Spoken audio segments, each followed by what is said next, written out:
Wali Kota beri apresiasi atas prestasi Khalifah MTQ Kota Ambon.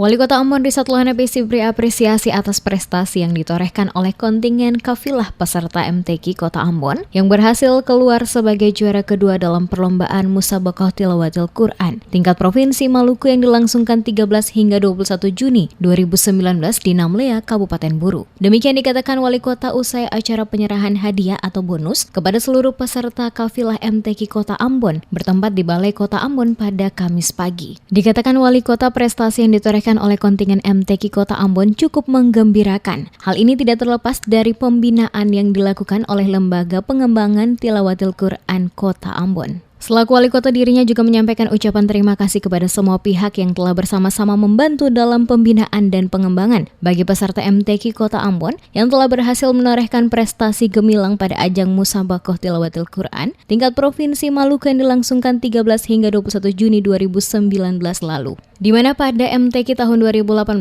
Kota Ambon hanya menempati posisi keempat. Sementara pada penyelenggaraan MTQ tahun 2019 di Kabupaten Buru, perwakilan Kota Ambon meraih peringkat kedua.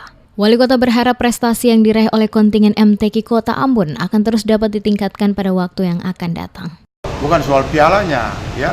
Bonus itu hanya hadiah itu hanya bonus daripada sebuah kerja keras yang dilaksanakan oleh sebuah tim delegasi. Nah, oleh karena itu saya memberikan apresiasi dan ini menunjukkan tren kenaikan keberhasilan pembinaan yang luar biasa yang dilaksanakan oleh LPTQ Kota.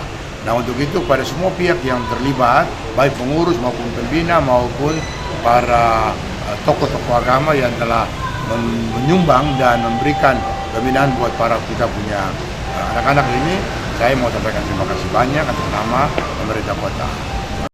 Seperti diketahui, kontingen kafilah MTQ Kota Ambon yang ikut dalam kegiatan perlombaan MTQ tingkat Provinsi Maluku tahun 2019 yang diadakan di Kabupaten Pulau Buru sebanyak 38 orang peserta, serta 40 orang lainnya yakni dari official, peserta Rakerda LPTQ, petugas Pawe Ta'aruf, petugas pameran, pendamping, serta kolaborasi musik. Sementara itu jumlah cabang yang diikuti oleh kontingen MTQ Kota Ambon 6 dari 7 cabang, antara lain cabang tilawah, hifzil Quran, fahmil Quran, syarih Quran, khat Quran, dan karya ilmiah Quran.